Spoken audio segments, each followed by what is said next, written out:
Assalamualaikum warahmatullahi wabarakatuh and good morning students. So today is meeting 6 and I hope all of you are fine.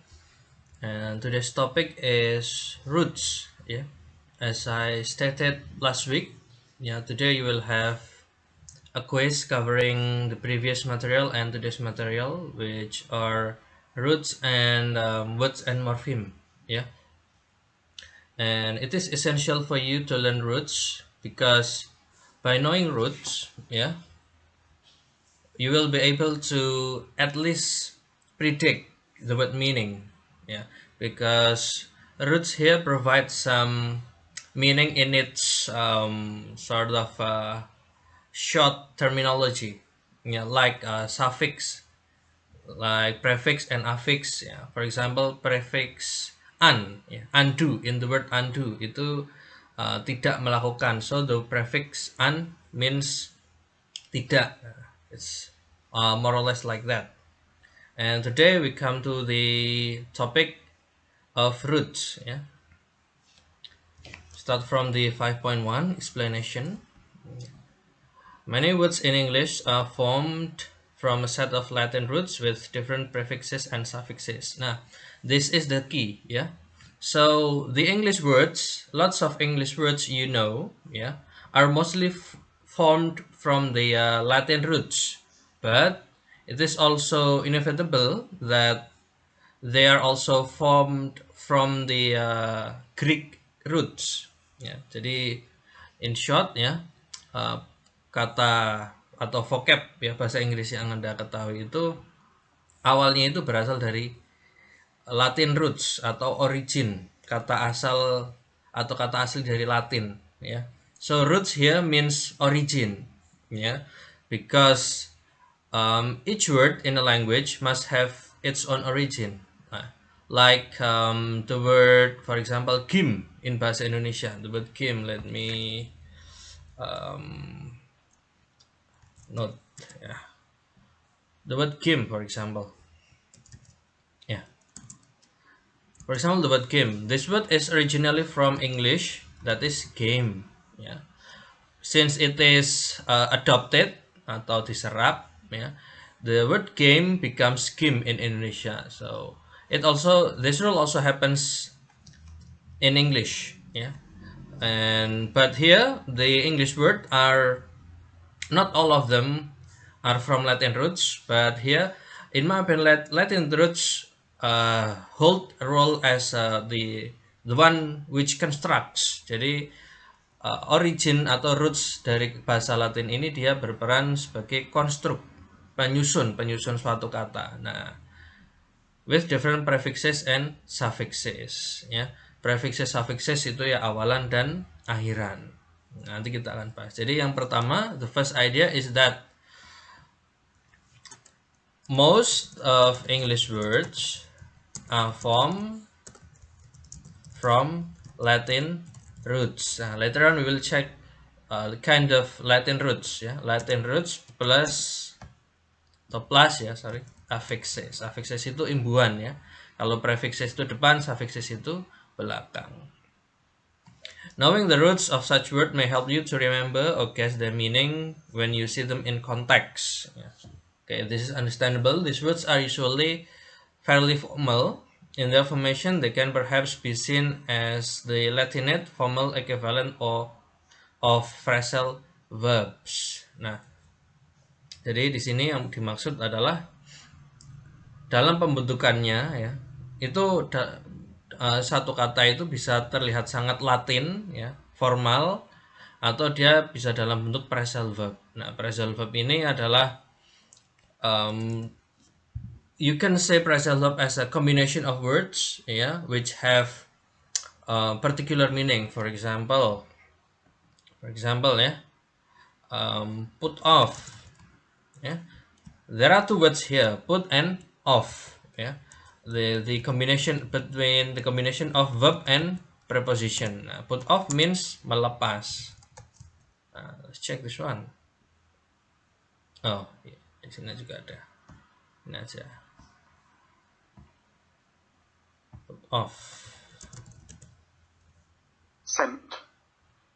Put off. Wait. Put aja. Put ya.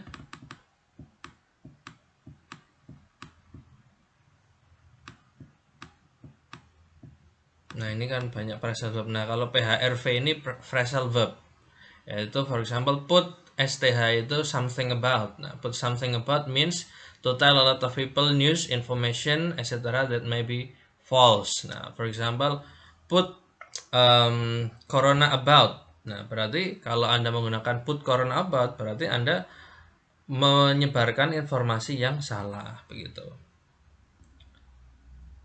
Bentar, karena ini banyak sekali. For example, put something back ya. To return something to its usual place or to the place where it was before it was moved. To return. Nah, contohnya seperti itu. Jadi kayak seperti tadi, put something back ya. Put something back itu sinonimnya adalah return atau mengembalikan. Nah, kayak gitu contohnya. Itu phrasal verb. Jadi gabungan dua kata yang mempunyai satu arti kayak gitu. And then examples ya. This book provides you some Latin roots such as spec, vert, port, duct, press, post, pone. Yeah. How many? 1, 2, 3, 4, 5, 6. Okay, it only provides you 6, but you can discover more on the internet. Yeah, because the roots of English words are not only from Latin but also from Greek as well. Let's check this one.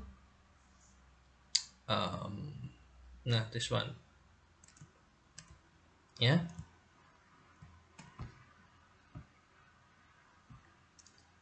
Latin and Greek roots. Latin, MB means both. Aqua means water. Out means to hear. Yeah. Ben means good. Cent means 100, and so on and so forth. And also Greek roots. Anthropo means human. Author means self. That sort of things are called roots. Hypo means below. Logi means study of. Yeah. Okay, that is why sometimes when we talk about a terminology in English, for example, in the first material we talk about lexicology. Yeah? Here we have two words, that is lexis and or lexicon, yeah, and logi. You know that the word logi is from the word or from the Greek language. This one, let's check. Okay, Greek lexis, yeah, even lexis is from Greek, and then logos, yeah, is also from Greek, that is science. So from the very beginning of our study, you actually have studied the roots of English words, that is from Greek or Greek language, yeah. But here you have additional knowledge of roots, that is from Latin, yeah, like spec, vert, port, duct, press. So what is the function of this roots? Yeah. So again, I emphasize that root, yeah, root can help you to somewhat predict, yeah, the words, the meaning of English words through its original or partial, yeah, partial form. Partial form ya karena ini seperti tidak full ya.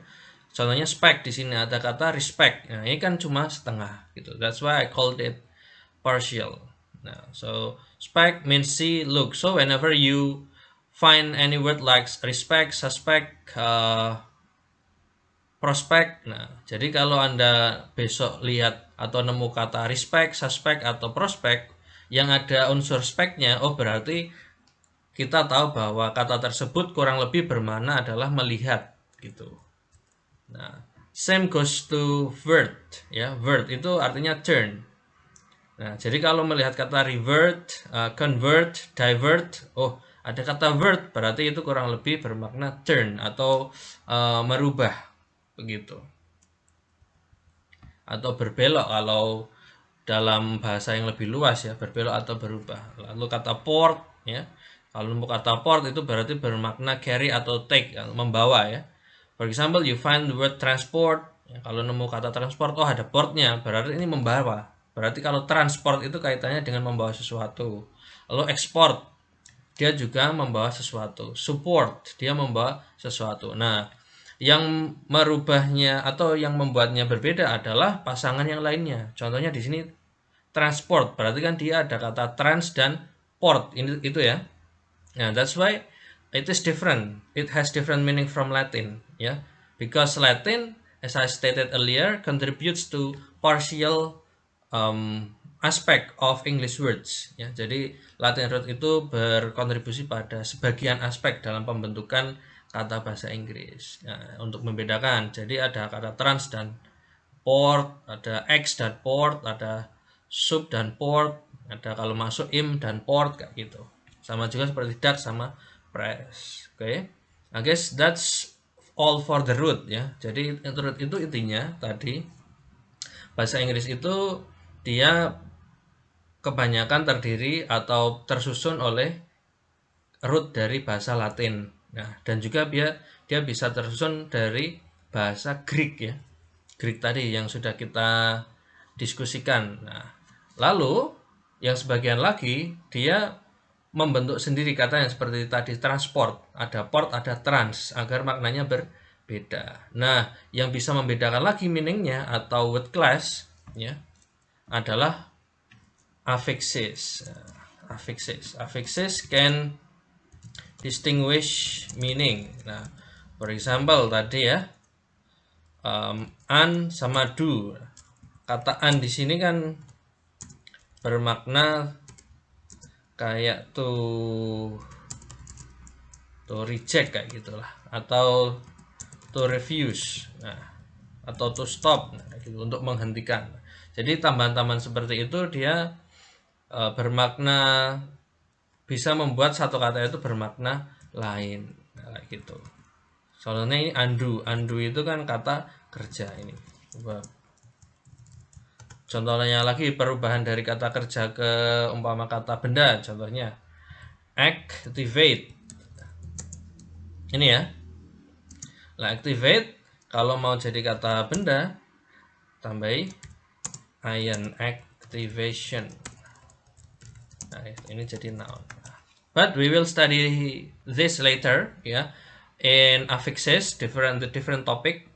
And today we only study roots ya. Kita hanya belajar asal muasal kata bahasa Inggris. Nah, jadi dari roots ini kita belajar bahwa bahasa Inggris tadi tersusun atas Latin roots, Greek roots, dan roots itu dia membawa meaning tersendiri yang bisa digunakan untuk menebak atau memperkirakan makna suatu kata bahasa Inggris. Begitu. Nah, untuk selanjutnya Anda bisa berlatih 5.3, 4 sama 5 sama 6. Nah, kuncinya gini. Ya. Ini kan ada in the examples above you only have examples of verbs. Note that all the verbs listed there is usually at least one noun and at least one adjective as well. Here are some examples. Nah, yeah, the same as what I explained earlier, that one word can change to different part of speech. Part of speech itu ya kategori part of speech atau word class ya, atau kategori kata ya, kan ada kata kerja, verb, kata sifat, kata keterangan, atau kata benda. Nah, ini contohnya. Dari verb menjadi person noun, menjadi adjective, menjadi abstract noun. Of course, to do this ya, you must consult with your dictionary. Contohnya di sini yang pertama verb inspect ya. Orang yang melakukan inspect adalah inspektor ya. Lalu bentuk adjektif bentuk kata sifat dari inspect adalah inspecting. Lalu abstract noun adalah inspection. To do this, you must open dictionary and check its reliability, ya, check its correctness. Contohnya lagi saya beri contoh di sini, advertise, ya. Advertise itu kan mengiklankan, ya. Biar mudahnya kayak gini. Advertise. Nah, kita di sini sudah nemu advertise, advertiser, advertisement, advertising. Nah, kita cek di sini. Advertise kan sudah verb, advertiser kita cek. Nah, ini noun. Ya. Advertiser dia adalah orangnya, ya. Dia adalah orangnya. Lalu for adjective, let's check. Advertising, is this adjective? No, advertising ini N, ya. N itu noun, ya. Remember that whenever we would like to change the part of speech, we must consider the meaning, the core meaning. Jadi kalau kita mau ngubah bentuk suatu kata, kita harus memperhatikan meaningnya agar sama, gitu. Contohnya advertise itu kan mengiklankan. Kalau advertiser orang yang mengiklankan, maksudnya masih ada elemen iklannya kayak gitu. Nah, tadi kan kita belum know adjektifnya, ya. Lalu abstract noun. Abstract noun-nya bisa ini advertisement ini. Nah, and then what about its adjective? Nah, kalau kita sama tidak nemu adjektif di kamus ini, di kamus yang sudah banyak digunakan di seluruh dunia dan sudah dilegalkan, banyak digunakan ada di media cetak maupun media elektronik, ya. Kalau kita tidak nemu adjektifnya, jangan coba-coba mencari di kamus online yang ngasal sumbernya. Nah, contohnya ya, seumpama advertise. Contohnya kita kasih adjektif. Nah, oke.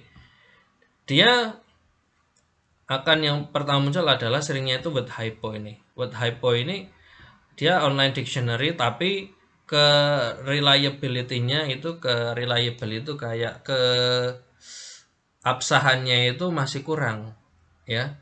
Jadi lebih baik kita itu berpatokan pada kamus ini, Cambridge atau Oxford atau Longman. Nah, kalau tidak ada adjektif, yang sudah pasti adjektif itu adalah verb 3. Kita cari verb 3-nya. Semua ini kata kerja kan advertise. Nah, kalau tidak ada adjektif di sini, berarti kata adjektifnya adalah advertised. Gitu. Gitu, ya. Karena cuma gini, di luar sana itu banyak kamus yang bisa menyesatkan. Advertisable namanya. Lah ini. Ada capable of being actively advertised. Banyak, tapi di kamus Cambridge, Oxford itu tidak ada. Nah, lebih baik karena kita orang yang sudah advanced learner, kita harus pandai memilih kamus yang baik, terutama kamus yang sudah digunakan oleh halayak ramai maksud saya, begitu. Contohnya lagi di sini ada kata deport, ya. Deport ini ada enggak? Nah, kayaknya ini enggak ada adjektifnya ini. Nah, ini noun. Ini noun. Nah, tidak ada adjektif, ya. Nah, kita harus hati-hati. Seumpama kita asal ngetik deportable. Nah, pasti keluar kayak gini. Tapi kan ini kurang reliable karena kita sendiri di kamus yang sudah kita punya, seumpama yang terutama yang elektronik itu tidak kita temukan. Maka lebih baik kita menggunakan yang verb 3-nya, deport berarti deported. Nah, kayak gitu. Seperti kata go, ya. Go itu kan pergi. Nah, dia kata bentuk ketiganya, verb 3-nya gone, itu pasti dia juga masuk adjektif, sudah masuk adjektif. Nah, dilalah di sini ada. Ya. Tapi secara umum, ya, ini menurut Cambridge Dictionary, in English, many past and present participles of verb can be used as adjectives. Begitu. Itu yang kita pakai. Patokannya gitu aja. Okay, I guess that's all for today's material. And if you have any question, write it down in the comment section below. Thank you. Wassalamualaikum warahmatullahi wabarakatuh.